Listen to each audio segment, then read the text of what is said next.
வணக்கம் and welcome to random days in my life. வெள்ளிக்கிழமைகள் பெண்கள் கட்டாயம் கடைப்பிடிக்க வேண்டியவை அப்படின்னு சொல்லிட்டு நம்ம முன்னோர்களும் சரி, ஐதீகப்படியும் சரி, சாஸ்திரப்படியும் நிறைய விஷயங்கள் சொல்லி வச்சுட்டு போயிருக்காங்க. இதெல்லாம் கடைப்பிடிக்கிறதுனால என்ன கிடைக்கும் அப்படின்னு சொன்னால், நம்ம வாழ்க்கை நல்ல நிலைமையில் மாறும். பெண் எப்போவுமே வீட்டோட மகாலட்சுமியாக கருதப்படுறாங்க. ஒரு பெண் குழந்தை பிறந்தாலே பாருங்களேன், வீட்டில் மகாலட்சுமி வந்துட்டாங்க அப்படின்னு சொல்லுவாங்க பெரியவங்க. அந்தளவுக்கு பெண் லட்சுமிகரமானவங்க. அவங்க அவங்க கையால் அந்த விஷயங்கள் எல்லாமே கடைப்பிடிக்கும் போது குடும்பத்தில் கணவனோட தொழில் மேம்படும், கணவனோட உடல் நலம் மேம்படும், இந்த பெண்களோட உடல் நலம் மேம்படும், வசீகரம் வசீகரிக்கக்கூடிய ஒரு அழகு, ஒரு தேஜஸ், நல்ல ஒரு அழகு கிடைக்கும். அவங்கள பார்த்தாலே பார்த்திங்கன்னு சொன்னால் மகாலட்சுமி மாதிரி ஒரு தோற்றம் கிடைக்கும். அடுத்து பார்த்தோம்னு சொன்னால் குழந்தைகளோட படிப்பும் சரி, நம்ம வாழ்க்கை நல்ல நிலைமையில் மாறும். அடுத்து நம்ம குடும்பம் நல்ல ஒரு உயரத்துக்கு போகும். நினச்சி பார்க்க முடியாத ஒரு நல்ல வாழ்க்கை கிடைக்கும். அப்படி எக்கச்சக்கமான விஷயங்கள் இருக்குங்க. இந்த விஷயங்கள் எல்லாமே இன்றைக்கி தெரிஞ்சுக்க போகிறோம். வாங்க வீடியோக்குள்ளே போகலாம். அனைவருக்கும் வணக்கம். வீடியோக்குள்ளே போகிறதுக்கு முன்னாடி ஒரு சின்ன விஷயங்க. நிறைய பேர் சப்ஸ்கிரைப் பண்ணாமல் லைக் பண்ணாமல் பார்த்துக்கிட்டு இருக்கீங்க. தயவு செஞ்சு எனக்காக சப்ஸ்கிரைப் பண்ணி லைக் பண்ணிக்கோங்க. நம்ம சேனலில் நிறைய விஷயங்கள், நிறைய சாஸ்திரப்படியும் சரி, முன்னோர்கள் கடைப்பிடித்த வழிபாடுகள், நிறைய விஷயங்கள் இருக்குங்க. சமையல் வீடியோஸ் எல்லாமே செக் பண்ணி பார்த்துக்கோங்க. நாம் இப்போ காலையில் எந்திரிக்கிறோன்னு வச்சுக்கோங்க, பெண்கள் அவங்க கையிலே பார்த்திங்கன்னு சொன்னால் அப்படியே பணம் பொருளுங்க. பணம் நிறைய கிடைக்க ஆரம்பிக்கும். நம்மளோட தொழில் மேம்படும். நம்மளுக்கு செய்யக்கூடிய தொழில் எல்லாமே பார்த்திங்கன்னு சொன்னால் நல்ல ஒரு வளர்ச்சி அடையும். எந்த ஒரு காரியத்துக்கு போய் நின்னாங்கனாலும் சரி, அப்படியே ஒரு வெற்றி கிடைக்கும். டக்குன்னு அந்த முகராசின்னு சொல்லுவாங்க இல்லையா, அது அப்படியே இந்த பெண்களுக்கு கிடைக்க ஆரம்பிச்சிரும். அவ்வளோ ஒரு அதிர்ஷ்டம் பெருக ஆரம்பிச்சிருங்க. இப்போ குழந்தை பாக்கியம் கிடைக்கும். நிறைய விஷயங்கள் சொல்லவே முடியாது. அந்தளவுக்கு எக்கச்சக்கமான நல்ல விஷயங்கள் அவங்க வாழ்க்கையில் நடக்க ஆரம்பிக்கும் இந்த முறையெல்லாம் கடைப்பிடிக்கிறதுனால. காலையில் ஒரு பெண்கள் எந்திரிச்ச உடனே என்ன செய்யலாம் அப்படின்னு சொன்னால், காலையிலே குளிச்சுட்டு, காலையில் எந்திரிச்ச உடனே குளிச்சுறது ரொம்ப நல்லதுங்க. நம்ம கொஞ்சம் மெனக்கட்டோம் அப்படின்னு சொன்னாலே, கொஞ்சம் முன்னாடி எந்திரிச்சோம் அப்படின்னு சொன்னாலே நம்ம வாழ்க்கை நல்ல நிலைமைக்கு போகும். கண்டிப்பாக அதில் மாற்றமே இல்லைங்க. நீங்கள் முடிஞ்ச வரைக்கும் பிரம்ம முகூர்த்தத்தில் எழுந்திருக்க பாருங்கள். சரி, எனக்கு நைட்டு தூங்குறதுக்கே ரொம்ப நேரம் ஆயிடுதுங்க, அதனால் என்னால் பிரம்ம முகூர்த்தத்தில் எந்திரிக்க முடியலை அப்படின்னு சொன்னால் ஒன்றும் பிரச்சனை இல்லைங்க. 6 மணிக்கு முன்னாடி விளக்கேற்றுற மாதிரி பார்த்துக்கோங்க. அதிகாலையில் எந்திரிச்சு குளிச்சுட்டு நீங்கள் 6 மணிக்குள்ளே சூரிய உதயத்துக்கு முன்னாடி நீங்கள் விளக்கேற்றி ஒரு பூஜை பண்ணிவிட்டு, ஒன்றுமே இல்லைங்க, பூஜை பண்ணுறது ஒரு பெரிய விஷயம் கிடையாது. நீங்கள் தீபத்தூபம் காட்டிட்டு விளக்கேற்றி வச்சுட்டு ஏதாச்சும் ஒரு நெய்வேத்தி, ஏதாச்சும் பழங்களோ கற்கண்டோ ஏதாச்சும் வாங்கி வச்சுக்கலாம். நம்ம கிஸ்மிஸ் பழம், முந்திரி பருப்பு, அடுத்து கற்கண்டு இதெல்லாம் வாங்கி வச்சுக்கலாம். எடுத்து ஏதோ ஒன்று நைவேத்தியம் வச்சுட்டு, தெய்வத்துக்கு தண்ணீர் எடுத்து வச்சுட்டு, குலதெய்வத்துக்கு தண்ணீர் வச்சுட்டு, அப்புறம் பஞ்சபாத்திரத்துக்கு தண்ணி வச்சுட்டு, அவ்வளோதாங்க. பூஜைனா பெரிய விஷயம்லாம் கிடையாது. பெரிய பூஜைனா நிறைய பேர் நினச்சிக்குவாங்க, பூஜை பண்ணுறோன்னா பெரிய விஷயம் அப்படின்னு சொல்லி. அப்படிலாம் இல்லைங்க. சிம்பிளாகவே நம்ம பூஜை பண்ணிட்டு போயிடலாம்.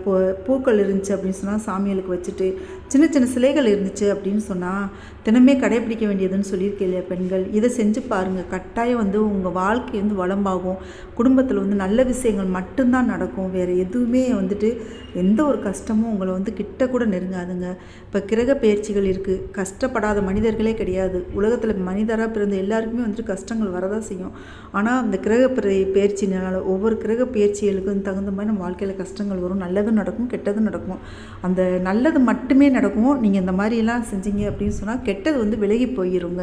உங்களுக்கு நேரமே சரியில்லை, கெட்ட நேரம் இருக்குது அப்படின்னு சொன்னால் அந்த கெட்டது நடக்காமே போயிடும். அந்த தெய்வ சக்தி உங்களை அப்படியே ஒரு கவசம் மாதிரி காத்து நிற்கும். நீங்கள் அந்த வீட்டில் இந்த சிலைகள்லாம் இருந்துச்சு அப்படின்னு சொன்னால் கட்டாயமாக சந்தன குங்குமம் தொட்டு வச்சுக்கோங்க. தொட்டு வச்சுட்டு நீங்கள் அடுத்து நீங்கள் கிச்சனில் போயிட்டு வேலை பார்க்க ஆரம்பிச்சிடலாம். அதே மாதிரி கிச்சனில் முடிஞ்ச வரைக்கும் காலையில் வேலை என்னன்னா, அடுப்பு பற்ற வைக்கும்போது அந்த காலத்துலலாம் பெரியவங்க சொல்லி வச்சுருக்காங்க. என்ன அப்படின்னு, ஃபஸ்ட்டு நம்ம ஒரு புது வீடு போனால் மட்டும்தான் பால் காய்ச்சி தான் அந்த வேலையை ஆரம்பிக்கிறோம் இல்லையா, அந்த வீட்டுக்கே குடி போகிறோம் இல்லையா. அதே மாதிரி நம்ம காலையில் ஸ்டார்ட் பண்ணுறோம் இல்லையா வேலையை, கிச்சனில் போயிட்டு சமைக்க ஆரம்பிக்க போகிறோம். அப்போ கொஞ்சமாவது மொதல் பால் காய்ச்சிட்டு நம்ம கைக்கு வலதுபுறமாக இருக்கக்கூடிய அடுப்பில் நம்ம நிற்கிறோம் இல்லையா, நம்ம பார்த்து நிற்கும்போது நம்மளுக்கு வலதுபுறமாக இருக்கக்கூடிய அடுப்பு இருக்கும் இல்லையா, அங்கே அந்த அடுப்பில் வச்சு பால் காய்ச்சிடணுங்க. பால் காய்ச்சிட்டு அதுக்கு பின்னாடி நீங்கள் வேலையை ஸ்டார்ட் பண்ணி பாருங்களேன், சமையல் பண்ணி பாருங்களேன். நீங்கள் கொஞ்சம் மெனக்கட்டாலே போதுங்க. கொஞ்சம் ஒரு மணி நேரம் 3/4 மணி நேரம் நீங்கள் முன்னாடி எந்திரிச்சாலே போதும். மிஞ்சி போனால் அரை மணி நேரம் நீங்கள் வழக்கமாக எந்திரிக்கிறத விட முன்னாடி எந்திரிச்சாலே போதும். இது எல்லாமே செஞ்சிடலாங்க. அடுத்து வீட்டில் எப்படியாச்சும் ஒரு சின்ன தொட்டியில் கூட நீங்கள் வெத்தலை செடி வைக்கிறதுக்கு பார்த்துங்க. வெற்றிலை பாருங்கள், வெற்றிலை மகாலட்சுமியோட அம்சம். அதை பார்த்தாலே போதும்னு சொல்லுவாங்க. அந்த வெற்றிலை, துளசி இதெல்லாம் பாருங்கள் வீட்டில் கட்டாயம் இருக்கணும்னு சொல்லுவாங்க. எதனால் அப்படின்னா அதில் மகாலட்சுமி வீட்டில் இருப்பார். அதோட வேரில் இந்த வெற்றிலை செடியிலையும் சரி, இந்த துளசி செடி, மருதாணி செடி, இதோட வேர்களில் மகாலட்சுமி தாயார் குடியிருப்பாங்க அப்படின்னு சொல்லுவாங்க. அதனால் பாருங்கள் கட்டாயமாக வீட்டில் ஒரு வெற்றிலை செடி, ஒரு மருதாணி செடி, ஒரு துளசி செடி முடிஞ்ச வரைக்கும் வைக்க பாருங்கள். இடம் இல்லை அப்படின்னா கூட பரவாயில்ல, ஒரு சின்ன தொட்டியில் கூட வச்சுக்கோங்க. அதே மாதிரி பூஜை ஏரியாவில் சந்தன குங்குமம் எப்போவுமே இருக்கிற மாதிரி பார்த்துக்கோங்க. அதை விட வீட்டில் மகாலட்சுமி படமோ சிலையோ இருந்துச்சுன்னா அது முன்னாடி சந்தன குங்குமம் வைக்கணுங்க. ரொம்ப ரொம்ப நல்லதுங்க. வீட்டில் லட்சுமிகரம் அப்படியே நிறைஞ்சிருக்கும். ஒரு சில வீடுகளுக்கெலாம் போனாலே ஏன்டா அந்த வீட்டுக்கு வந்தோன்னு எரிச்சலாக இருக்கும் பார்க்கவே. அப்படியே ஒரு நல்ல நிறைய ஆடம்பர பொருளாக வச்சுருப்பாங்க. ஏதோ ஒரு விஷயம் அந்த வீட்டில் குறைபாடாக இருக்க மாதிரி இருக்கும், ஏதோ ஒரு இருள் சூழ்ந்திருக்க மாதிரி இருக்கும். ஆனால் ஒரு சிலர் வீட்டுக்கு போயிருப்போம், அவங்க வீட்டுக்கு உள்ளே நுழைஞ்சோடனே அப்படியே ஒரு தெய்வ சக்தி இருக்கிற மாதிரியே நம்மளுக்கு தோணும். ஒரு நல்ல ஒரு பாசிட்டிவ் எனர்ஜி நிறைஞ்சிருக்கிற மாதிரியே தோணும். அது எதனால் அப்படின்னு சொன்னால் இது மாதிரிலாம் ஒரு சில பூஜை முறைகளை பயன்படுத்துறதுனால தான்.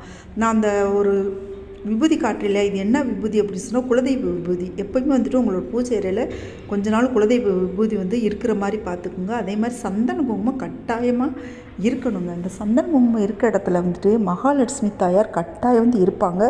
திரும்ப போகவே மாட்டாங்க. உங்கள் வீட்லேயே நிரந்தரமாக தங்கிடுவாங்க. அதே மாதிரி பச்சை கற்பூரம் எப்போவுமே பச்சை கற்பூரம் பூஜை அறையில் கொஞ்ச நாள் வச்சுருங்க. அதுவும் மகாலட்சுமி முன்னாடி வைக்கிறது ரொம்ப ரொம்ப விசேஷம். மகாலட்சுமி முன்னாடி நீங்கள் அந்த மகாலட்சுமி முன்னாடி பார்த்துறீங்கனாலே தெரியும். நான் அந்த வீடியோவில் காட்டலை, ஆனால் நீங்கள் நார்மலாக நான் வீடியோவில் காட்டும் போதே பார்த்தீங்கன்னா தெரியும். பச்சை கலர், சிவப்பு கலர் வளையல், அடுத்து ஏலக்காய், கிராம்பு ஒரு பவுலில், ஒரு கண்ணாடி பவுலில் பச்சை சிவப்பு கலர் வளையல், அடுத்து கண்ணாடி வளையலுங்க, ஏலக்காய், கிராம்பு, அடுத்து குங்குமம். இந்த இப்போயே கொடுக்குறாங்க இல்லையா, மஞ்சள் குங்குமம் மாதிரி கொடுக்குறாங்க இல்லையா, பாக்கெட்லேயே கொடுக்குறாங்க இல்லையா, அந்த மாதிரி இருந்தால் கூட வச்சுக்கலாம். இல்லை தனியாகவே நீங்கள் குங்குமம் பாக்கெட்டு மஞ்சள் கிழங்கு இருந்துச்சுன்னா கூட நீங்கள் அந்த மாதிரி கூட வச்சுக்கலாம். இது வச்சுருந்தீங்க அப்படின்னு சொன்னாலே வீட்டில் மகாலட்சுமி எப்போவுமே நிறைஞ்சிருப்பாங்க. நம்ம குடும்பத்தை விட்டு போகவே மாட்டாங்க. அதே மாதிரி நெய் தீபம் நீங்கள் தினமுமே ஏற்றுனீங்கன்னு வச்சுக்கோங்க, கன்ஃபார்மாக மகாலட்சுமி தாயார் உங்கள் வீட்டை விட்டு போகவே மாட்டாங்க, நிரந்தரமாக குடியிருந்துருவாங்கங்க. அந்தளவுக்கு இந்த நெய் தீபத்துக்கு அவ்வளோ ஒரு சக்தி இருக்குது. உங்கள் வீட்டை சுற்றி ஒரு தெய்வ சக்தி, ஒரு வளையம் மாதிரி ஒரு ஆறான்னு சொல்லுவாங்க இல்லையா, அது அந்த தெய்வ சக்தி அப்படியே நிரம்பி இருக்குங்க இந்த நெய் தீபம் ஏற்றுவதனால. இந்த நெய் தீபம் ஏற்ற முடியல, எங்களுக்கு அந்தளவுக்கு வசதி இல்லைங்க அப்படின்னு சொன்னீங்கன்னா நீங்கள் வெள்ளிக்கிழமைகளில் மட்டுமாவது நீங்கள் இந்த நெய் தீபம் ஏற்ற பாருங்கள். அவ்வளவு விசேஷ சக்தி இருக்குது. நீங்கள் பெரும்பாலும் என்னோடய விளக்குகளில் பார்த்தீங்கன்னு சொன்னால் பச்சை கலர் திரி, மஞ்சள் கலர் திரி, அப்புறம் சிவப்பு கலர் திரி, இந்த 3 திரியை வச்சு தான் நான் பெரும்பாலும் விளக்கையை ஏற்றுவேங்க. நிறைய பேரோட வீடுகளில் நல்ல வெற்றி அடைஞ்சவங்க வாழ்க்கையில் வீடுகளில் நான் நிறைய பேர்கிட்டேருந்து கற்றுக்கிட்ட விஷயங்க இது. இந்த பச்சை கலர் திரி மகாலட்சுமிக்கு உகந்தது, குபேரருக்கு உகந்தது. மஞ்சள் கலர் திரியும் மகாலட்சுமிக்கு உகந்தது. அடுத்து குலதெய்வம், நம்ம இஷ்ட தெய்வங்கள் எல்லாருக்குமே உகந்தது. அதே மாதிரி தான் சிவப்பு கலர் திரியுமே அனைத்து விதமான தெய்வங்களுக்கும் உகந்தது. இந்த 3 திரியை வச்சு நம்ம விளக்கேற்றும் போது நம்ம வாழ்க்கையில் வெற்றிகள் நிறைய கிடைக்கும். நம்மளுக்கு பணப்புழக்கம் அதிகரிக்கும். கை நிறைய எப்போவுமே பணம் இருந்துக்கிட்டே இருக்கும். வீட்டில் பணம் சேர்ந்துக்கிட்டே தான் இருக்கும். நகைகளும் சரி, பணமும் சரி, செல்வம் செல்வாக்கு எல்லாமே சேர்ந்துக்கிட்டே இருக்கும். அது மாதிரி நீங்கள் காலைல சாமி கும்பிடும்போது மணி அடித்து கட்டாயம் பூஜை பண்ணணுங்க. அடுத்து பார்த்தோன்னு சொன்னால் காலையில் எந்திரிச்சு நீங்கள் நித்தியப்படி பூஜை பண்ணுறீங்க இல்லையா, பண்ணும்போது விளக்கேற்றி வச்சு சாமி கும்பிட்றீங்க இல்லையா, அந்த கும்பிடும்போது கண்டிப்பாக முதல்ல நீங்கள் கும்பிடக்கூடிய தெய்வம் விநாயகராக இருக்கணும், 2வது கும்பிடக்கூடிய தெய்வம் குலதெய்வமாக இருக்கணும், 3வது கும்பிடக்கூடிய தெய்வம் உங்களுடைய இஷ்ட தெய்வமாக இருக்கணுங்க. அடுத்து நம்ம வீட்டில் இருக்கக்கூடிய நம்ம மற்ற எல்லா தெய்வங்களையுமே நம்ம வழிபாடு பண்ணலாம். நம்மளோட பூஜை அறையாக இருந்தாலும் சரி, சின்ன அலமாரியாக இருந்தாலும் சரி, எந்த இடத்துல நீங்கள் சாமி வச்சு வழிபாடு பண்ணுறீங்களோ அந்த இடத்துல பிரதான தெய்வமாக இருக்கக்கூடியது வந்துட்டு நம்ம குலதெய்வமாக இருக்கலாம். அப்படி இல்லை அப்படின்னு சொன்னால் நம்ம இஷ்ட தெய்வமாக இருக்கலாம். இவங்க 2 பேர்த்தில் யாராச்சும் ஒருத்தவங்க வந்துட்டு பிரதான தெய்வமாக வச்சுருக்கணும். கட்டாயமாக வந்து தினமுமே வந்து குலதெய்வத்துக்கு தண்ணீர், மண் செம்பில் தண்ணீர் வந்து புதுசாக மாற்றிடணுங்க. தினமுமே மாற்றி வைக்கணும். அந்த செடிக்கு ஊற்றலாம், வீட்டை சுற்றி தொளிச்சு விடலாம். இது அபார்ட்மெண்ட்டாக இருந்துச்சு அப்படின்னு சொன்னால் வீட்டுக்குள்ளே தொளிக்க முடியாது இல்லையா? அதனால் பாருங்கள், அந்த செடி வச்சுருந்தீங்கன்னா தொட்டியில் வந்துட்டு செடி தொட்டியில் வந்து ஊற்றிடலாம். அந்த மாதிரி செய்யலாக்க அந்த தண்ணியில் வந்துட்டு அவ்வளோ ஒரு தெய்வ சக்தி நிறைஞ்சிருக்கோங்க. நீங்கள் அந்த மகாலட்சுமி முன்னாடி பார்த்தீங்கன்னா தெரியும், ஒரு கவரில் போட்டு ஒரு வெள்ளி நாணயம் வச்சுருப்பேன். அந்த வெள்ளி வந்துட்டு மகாலட்சுமிக்கு ரொம்ப ரொம்ப உகந்ததுங்க. எனக்கு வந்துட்டு இந்த ஃபோட்டோ வந்துட்டு வடக்கு பக்கமாக பார்த்து வைக்க முடியல. அதனால் பாருங்கள், குபேர லட்சுமி சிலையை வந்துட்டு நான் வடக்கு பக்கமாக பார்த்து வச்சுருக்கேன். எனக்கு இடம் அந்த மாதிரி இருக்குது. நான் தக்காளிலாம் வச்சு சாமி கும்பிட்டுருக்கேன். ஏதோ ஒரு பழங்கள் அன்றைக்கி வந்து எதுவுமே இல்லை, இன்றைக்கி வந்துட்டு சரி ஏதோ ஒரு பழம் வைக்கணும் அப்படிங்கிறதுனால நான் வந்து தக்காளி வச்சு சாமி கும்பிட்டேங்க. தாராளமாக வைக்கலாங்க. பழங்கள் இயற்கையிலே வந்து விளையக்கூடிய எந்த ஒரு பழங்களாக இருந்தாலும் தெய்வத்துக்கு வச்சு வழிபாடு பண்ணலாம். அதே மாதிரி குலதெய்வத்துக்கு மண் செம்பில் தண்ணி வச்சுருக்கோம் இல்லையா?